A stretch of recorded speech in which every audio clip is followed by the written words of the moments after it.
I'm back for another episode of Stand on Guard. I'm your host, David Krayden. Thank you for joining me yesterday in the live streaming broadcast of the Canada First Rally, live from Ottawa at the Rogers Centre. I think it was an interesting event. We'll be talking about it in depth on this show, but we have a few other things to talk about as well. Thank you for joining me on this Sunday. I've got about 2 feet of snow I've got to clear on my driveway. I can't even get the car out. I can't go anywhere. The worst snowstorm, I think, in 8 years. That's February in this part of the country. But we'll be right back with some stuff I think you're going to like.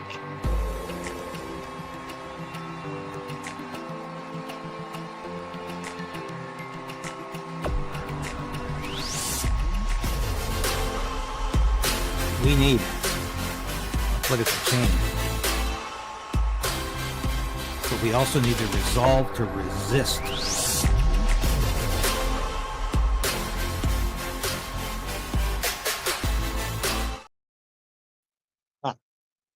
Yes, please like the station now. Let's move the screen down a bit here. I'm looking a little short today.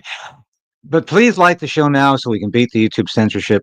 I'm not gonna whine and complain about it today. That's the life. We deal with it. We move on. We do our best. And that's what I'm trying to do. Thank you for being a part of the Krayden's Right experience. Thank you for watching Stand on Guard faithfully every day. I appreciate your support in any way you can. We're trying to hit 40,000 subscribers. Please subscribe if you haven't, or resubscribe if you must. Here's an interesting. We got the sticker out here, but I was told this morning, show this right away, top of the broadcast. So I'm doing that. This is our musing about how we can have a Doge come to Canada, Department of Government Efficiency. Don't you think Canada would really benefit from such an enterprise? I do. I'm surprised Pierre Poilievre's not even talking about this. So let's suggest he do. Let's put the bug in his ear. The next time you're at a Conservative rally, ask a question about Doge. Say, would a Poilievre administration, would a new Conservative government consider instituting a Department of Government Efficiency in Canada, such as exists in the United States in the Trump administration? Now, there was a lot of discussion yesterday about that Trump administration, and we'll get into that in a minute. But interesting, I found this really, really incredible. Pierre Poilievre made it to the big Canada-US hockey game last night. And of course, so did Justin Trudeau. But he was cheering on Team Canada. I don't believe he was part of the bunch that was booing the American national anthem. This is interesting here. This is Team Canada, the sheep, and this is Alberta trying to move past the barriers. That's what Alberta always does. Find a way around the barrier, around the blockade, around the people who are in the way, and the things that are in the way. That is so typical, and doing its own thing. Here's Justin Trudeau, damn proud of this country. After his team lost last night, did you know that? Yes, Team Canada lost the game last night. And what was really disgusting, he's proud of Canadians booing. I think Trudeau was probably one of the people booing. But we're bigger than this as a country. I really detest that kind of behavior at a sporting. It's a sporting event. Don't politicize a sporting event. And I remember growing up in British Columbia, I even thought it was bad taste when people booed in Vancouver or Victoria, Vancouver Island. People booed somebody speaking French because that's just tasteless. Maybe there's not a lot of people who understand French on the West Coast, but a couple of words, it shouldn't offend anybody. And anyone's national anthem, especially our best friend, our best ally, our closest trading partner, we should not be booing the American anthem. It's just poor taste. It just shows, that you're like Justin Trudeau. Your taste is all in your mouth, in other words. And we didn't need to lower ourselves to that level. But the Daily Mail was quick to report humiliation for Justin Trudeau as USA smokes Canada in brutal hockey game after players brawled over national anthem. Yeah, they actually got into a fight. Most of you, I'm sure, who are watching today are far too young to remember the Philadelphia Flyers from the early 1970s. So they were on top of the NHL during those years. They had top scorers like Reggie Leach. I'm trying to think of Bobby Clark, but they also had some of the most brutal players in the game. And I can't think of his name because I wasn't going to talk about this today, but they used to always foment fights, the Flyers. Sometimes they would score shorthanded goals with two players in the penalty box, one for high sticking and the other for fighting, and they would score like a shorthanded goal. Incredible team, but fighting has really evaporated to a large degree in the National Hockey League as compared to the 1970s, where there literally used to be blood on the ice after some of these altercations. And so they had a fight last night. So it's not a common thing. So emotions are running high, and it's emblematic of the trade war that we're not supposed to be having right now, right? But we're still talking like it because there's Canadians playing for the U.S. and there's U.S. Americans playing for Canada. So it's truly a transnational, cross-border game. Always has been. Most of the teams are in the U.S. They always have been. We haven't. A Canadian team hasn't won the Stanley Cup in years. It used to be something the Montreal Canadiens would win every 2 years, sometimes for 5 years in a row. Hasn't happened in decades now. But it's truly a transnational sport. Let's keep it that way. Get politics out of sports, please. And let's stop booing national anthems and having fights on the ice over this stuff. Let's resolve this trade war that we're not even supposed to be having, remember? Because we got a reprieve from the tariff. Donald Trump gave us a 30-day reprieve. We're supposed to fix the border. Trudeau's not really doing it. Yeah, he's appointed a border czar, sort of, but nobody on the front line. No 10,000 frontline personnel. I'll talk about Mark Carney for a sec here. This is interesting. Now look carefully. Now, I think some of these polls about Mark Carney are completely skewed. 1,000 people participate in the poll, and Mark Carney's tied. Mark Carney's tied with Pierre Poilievre. The Conservatives and the Liberals are neck and neck. Statistical dead heat. Yeah, I don't think so. I showed you a poll the other day from Abacus. That's David Coletto. And the Conservatives were 19 points ahead. That is more realistic, and I think Coletto is running much better polling. But these are interesting because this is it looks like we've got artificial intelligence at work for Mark Carney. Of course, you saw his event the other day in Kelowna, right? That's where he said he's going to use the federal emergency powers to enforce his economic edicts, meaning the Emergencies Act, obviously. There's about 50 people in Kelowna. Like all the not so smart people in Kelowna showed up in his event. But Ryan Garrettson here posted on X. So I ran the image of Carney speaking to the crowds through 4 different AI detection apps, and they all came back saying the image was very likely generated by AI. I'm not sure how accurate they are, but nonetheless, the results are quite telling. Results are quite telling because if you look at this picture from Mickey Data Dynamo on the right-hand side of that page, she notes, this is fake. This woman has a man sticking a flag in her ear. If you notice, you look carefully at that. I mean, it's obviously these aren't real people. This is the same stuff that went on during the presidential campaign with Donald Trump. People saying that the crowds weren't very big, but yet Kamala Harris, she was getting huge crowds, generated by AI. The same thing's happening for Carney. He's a manufactured candidate. He is a manufactured candidate. And here's something from Jonathan Wilkinson. Substance over slogans. Last night on the North Shore, Liberals from across Metro Vancouver rallied behind Mark Carney and his inspiring leadership as he continues his campaign tour across Canada, getting 50 people at every event. Wishing you every success, Mark, as we look ahead to new Liberal federal leadership in March. Now, they're obviously trying to make these crowds look a lot bigger than they are. Yeah.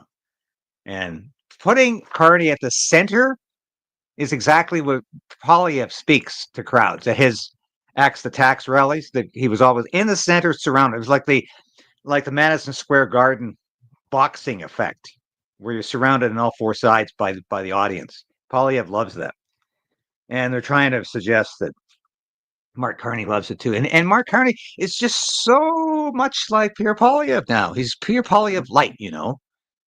He's a reasonable guy, and he wants to eliminate the carbon tax. No, as Poilievre pointed out at the rally yesterday, he doesn't want to eliminate the carbon tax. He wants to change the carbon tax. And what Poilievre needs to emphasize and to talk about is that he not just wants to change the carbon tax, he wants to have an additional carbon tax called a carbon tariff. So we could be riding around with 50% duty thanks to Mr. Carney's carbon tariff. And we could be watching companies leave Canada because they say, to hell with your carbon tariff and your corporate carbon tax. We're going to leave Canada. So Pierre Poilievre, very much a populist. He wasn't always a populist. No. And I can see the comments already. Hey, Pierre Poilievre was never a populist. He was an elitist. He was been a politician his whole life. Well, he discovered populism during the Freedom Convoy. I believe that. I believe he really discovered the new conservative voter was somebody who was populist, was an average Canadian, sometimes blue collar, middle class, really had no time for the elites from the WEF, from Davos. And that's what Mark Carney is all about. And if you don't believe it, he said so himself. We're always saying Mark Carney's a globalist. And of course, recently, he's saying, hey, look at me. I was born in the Northwest Territories, grew up in Edmonton. I'm just a kid from Western Canada. And I played hockey at university. Who cares if he played hockey at university? And who cares where he came from? It's where he is now. He's a citizen of 3 countries. He's been the governor of the Bank of England. He spent the last couple of years as a UN goodwill ambassador on climate change. So this is just a regular guy, right? No, not at all. Listen to Mark Carney describe himself. I know how the world works. I know how to get things done. I'm connected. I can deliver for the country. And my weakness is, people will charge me as being elitist or a globalist, to use that term, which is, that's exactly, it happens to be exactly what we need. It's exactly what we need is a globalist. So he's saying, I'm a globalist. I'm what you need. Sorry, Mark, you're not what we need. We need a lot better. We need a guy who actually understands what Canada is all about. You don't. You don't understand Canada. You don't want to understand Canada. You represent a different Canada. You represent the Canada of Justin Trudeau we've had for almost a decade now that's been failing, that's been broken.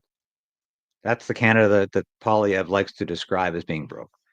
So my thoughts about the rally yesterday, before we get into some clips. I selected 4 clips. This speech was an hour and 10 minutes long. And of course, if you were watching the show yesterday, I broadcast it live. Pretty good response. And I haven't done a live show in quite a live simulcast in quite a while. I used to do question period every day, and we stopped doing that this year because it's just very, very time consuming for the results you get sometimes. But I really like doing events like this. I'm going to do more of those because I think you enjoy it. You like talking to each. We like to mix it up during the. And I was watching your comments yesterday, and in fact, we put a lot of the comments on the screen while we were doing this. And if there was a barometer showing the highs and the lows of Poilievre's speech, I can tell you where those lows were. They're all at the beginning of the speech. I read the comments saying, "Oh no." Oh, don't do this, Pierre. Don't stop when he's going on about evil Donald Trump and we're going to fight tariff for tariff, retaliatory tariffs. Yeah, if we start stacking on the retaliatory tariffs, we're going to get 50% tariffs from Donald Trump. He's already said that. So, yeah, he wanted to look tough on Trump, tough on the U.S., going to fight. He did that to appease the red Tories who were still in the party, the so-called moderates from Ontario and Quebec who want him to stand up to Donald Trump, just like Trudeau is and Mark Carney is. It's a difficult position to be in. And I'm not going to sit here for the next 10 minutes and criticize him for doing that. He got it over with early in the speech. You could see how uncomfortable he was doing it because he was sort of making jokes and waiting for the laughter and smiling. So sort of the way Bob Hope used to do, intentionally doing that as a show of almost to demonstrate that, yeah, it's a good joke. I need a laugh here. And he's laughing at himself at the same time. But Poilievre doesn't do that very well. He doesn't laugh at himself very well. And it was uncomfortable going after Donald Trump for the first 10 minutes, talking about retaliatory tariffs, talking about fighting back. And when he got into the positive stuff, when he got into his Reagan-esque moments, it was good. It was really good. But let's have a look at some of the darker moments of that speech. Tariff threat to distract from the record of the Carney Trudeau Liberals over the last 9 years. They say that we should just forget about all the damage they've done to our country because of the tariffs that might be coming down the road. In fact, the opposite is true. Think of it, my friends. If Carney Trudeau policies did this much economic harm before tariffs, imagine the devastation they would cause after tariffs. We need a prime minister who will put Canada first, our workers, our businesses, our economy, our borders, our military.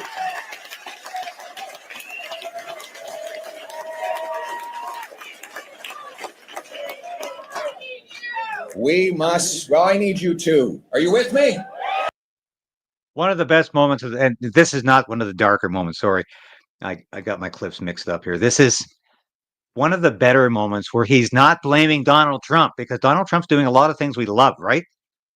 Attacking DEI, attacking critical race theory, attacking the deep state, insisting that the Justice Department release the Jeffrey Epstein list, which includes people like Bill Clinton and others. Doing some great stuff. So we don't want to ban Donald Trump. So when Poilievre finally, he vented his spleen about Trump, but he got on to the more important material, which is the Liberals are to blame. Focus your vitriol, focus your anger, focus your resentment, focus all of your reproach on the Liberals, on Mark Carney, who's been an insider in this government from day one, on Justin Trudeau, who still might cling to power. And, somebody from the crowd says, "We need you, Pierre." And he says, "I need you too." That was a great moment.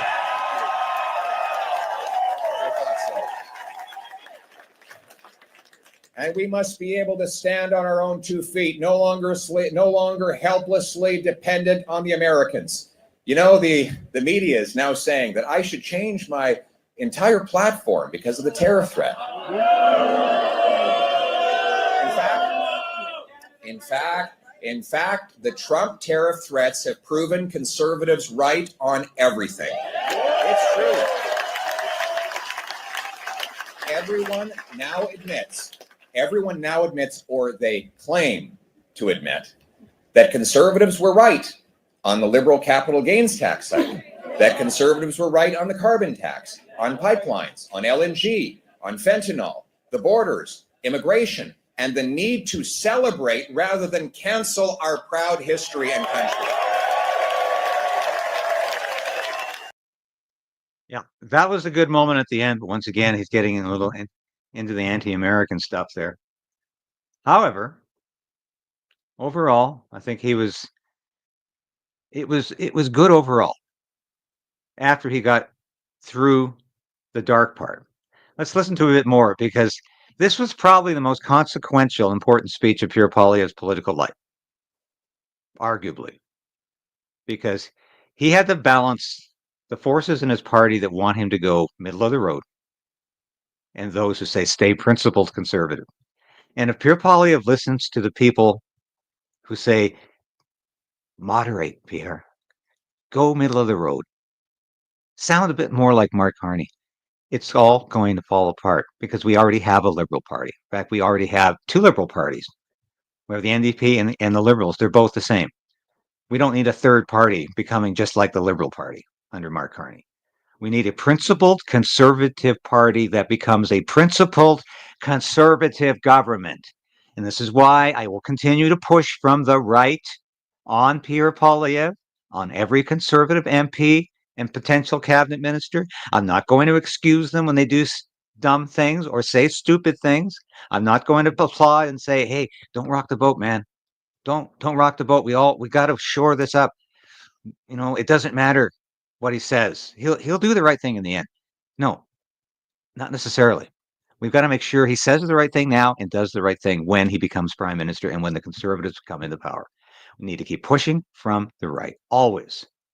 Don't be a mouthpiece for a politician. Don't be a mouthpiece for a political party and say, whatever you say is okay with me because the party comes first. No, the principle comes first. Party must follow principle.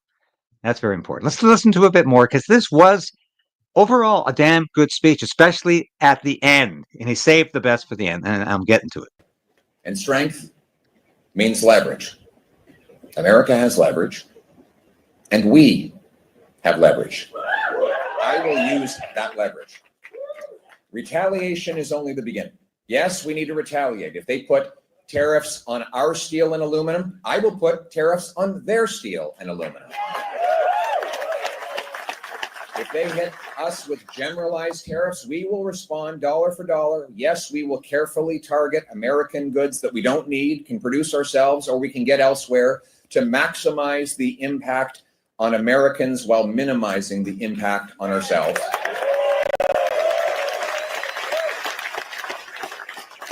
"100% of the proceeds of these counter tariffs will reimburse our businesses and workers that are directly impacted, and the rest will go to tax cuts to relieve Canadians. Not one penny will go to government spending."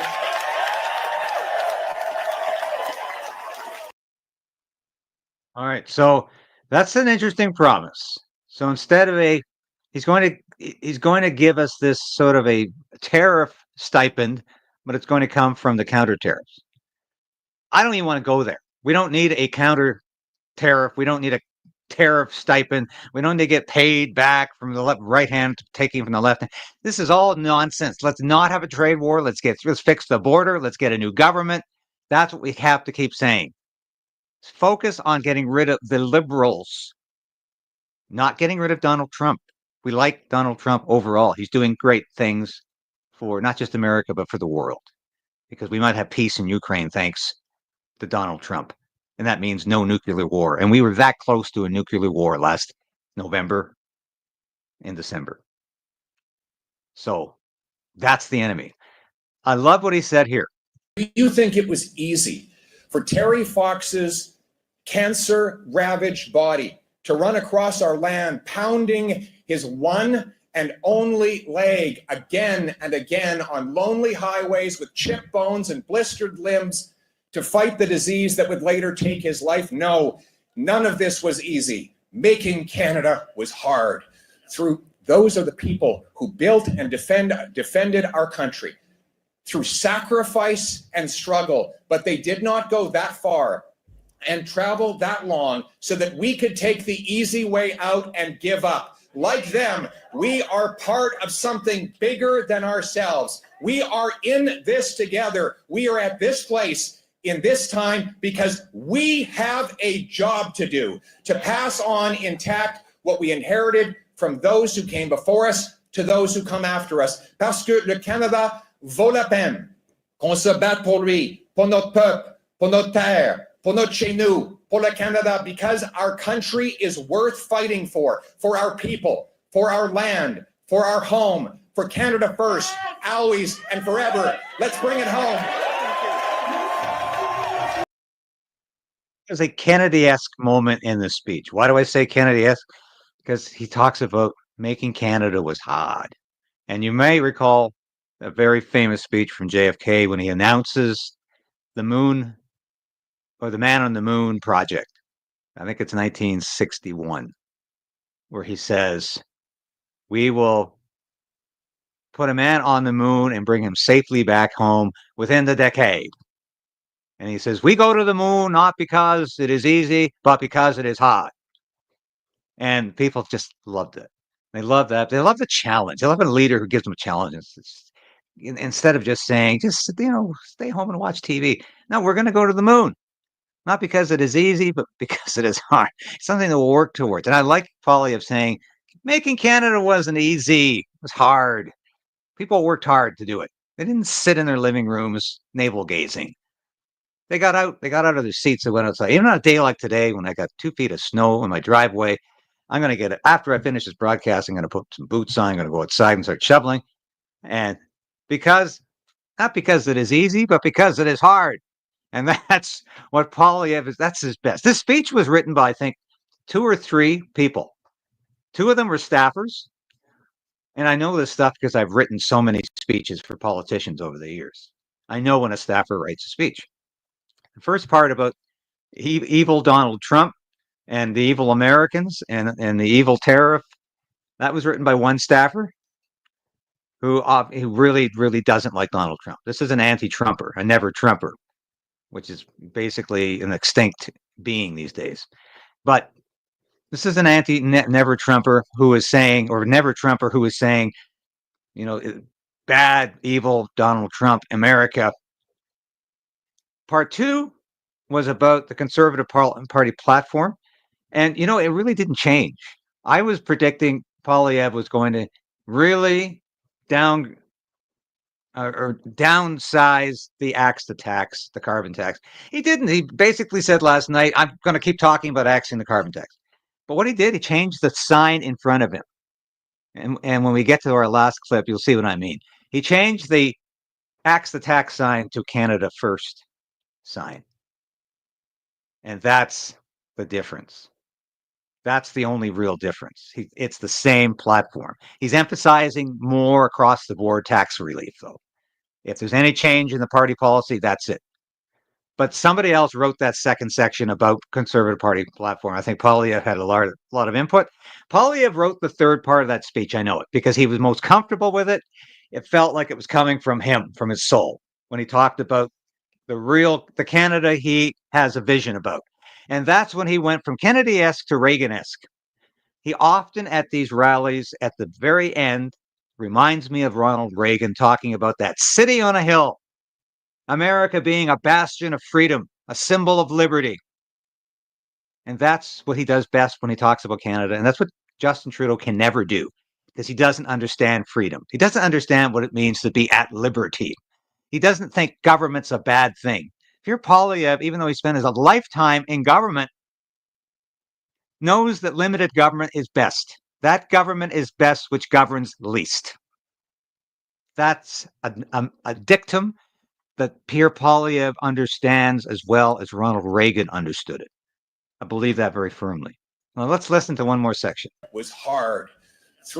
Those are the people who built and defended our country through sacrifice and struggle, but they did not go that far and travel that long so that we could take the easy way out and give up. Like them, we are part of something bigger than ourselves. We are in this together. We are at this place in this time because we have a job to do, to pass on intact what we inherited from those who came before us to those who come after us. Parce que le Canada vaut la peine qu'on se batte pour lui, pour notre peuple, pour notre terre, pour notre chez nous, pour le Canada, because our country is worth fighting for our people, for our land, for our home, for Canada first, always and forever. Let's bring it home.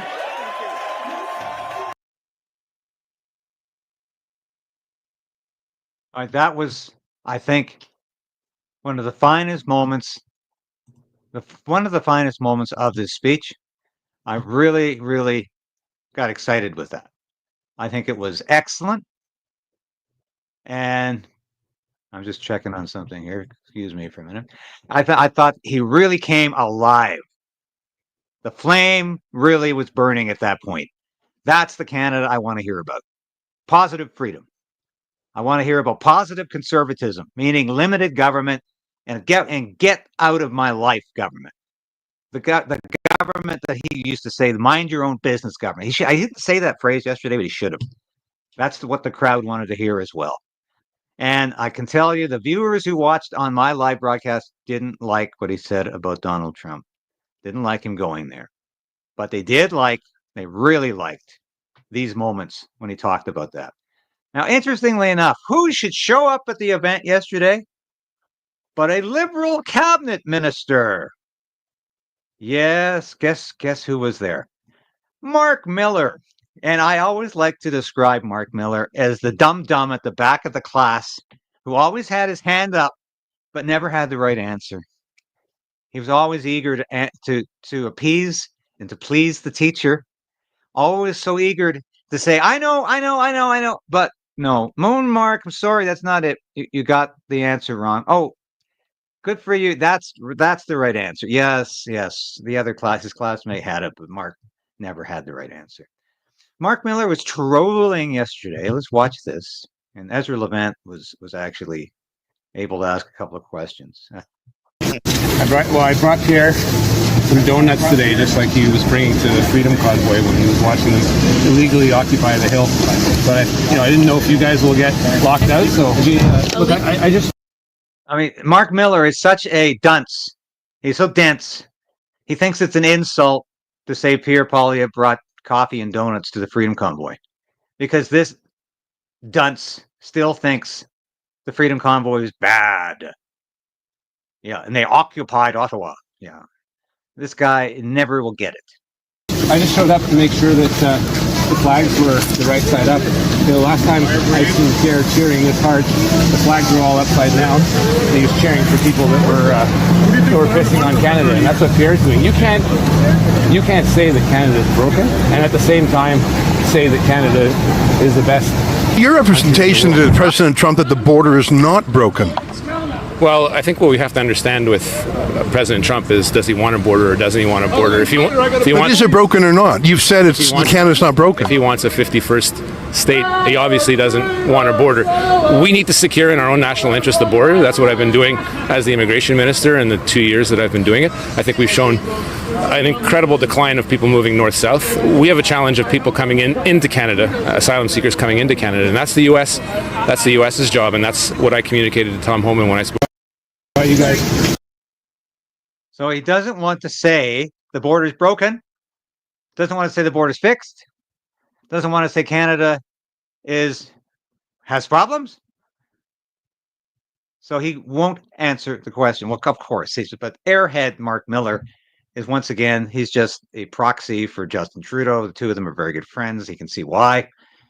And that is, he was attempting to troll conservative supporters outside of the Rogers Center yesterday. Well, I don't think anyone takes this guy seriously at all. No.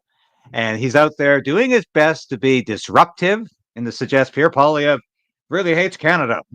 Yeah, sure. And Mark Miller apparently loves the country so much, he's been a disaster as immigration minister. He has had an open border policy. There's tens of hundreds of thousands of people in this country who he just says are going to leave on their own volition. We'll just trust them to leave. We're not going to double check. We're not going to ask any questions. They'll just leave. Yeah.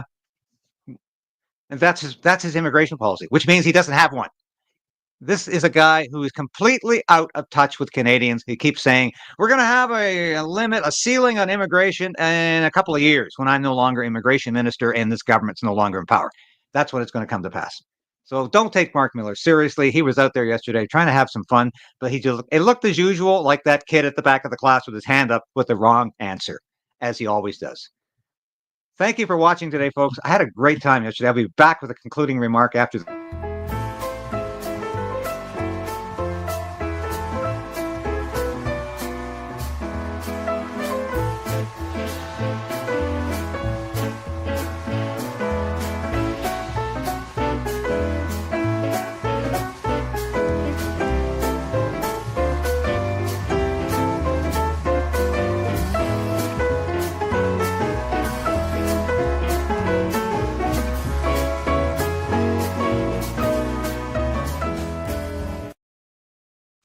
Yeah, and you can get that Doge sticker as well. And I love these coffee mugs. They're wonderful. I think we've got some of the best merchandise in the business, on the market. Dan McTeague is with me tomorrow. Interviewing Dan McTeague. He's the gas guy. He's the energy expert. He is a former Liberal Liberal member of Parliament from Scarborough. He was a committee chair at one time as well. Always had his own mind, always spoke his own mind. He's going to be doing that tomorrow. We're going to be talking about Mark Carney, the dying days of Justin Trudeau, what he thinks of this Liberal government in the carbon tax, and I'm going to talk about the carbon tariff with Dan, because he's got insight into this that nobody else has. Thanks for watching today, folks. It's been a pleasure. I'll be back again tomorrow at 10 o'clock. Thank you.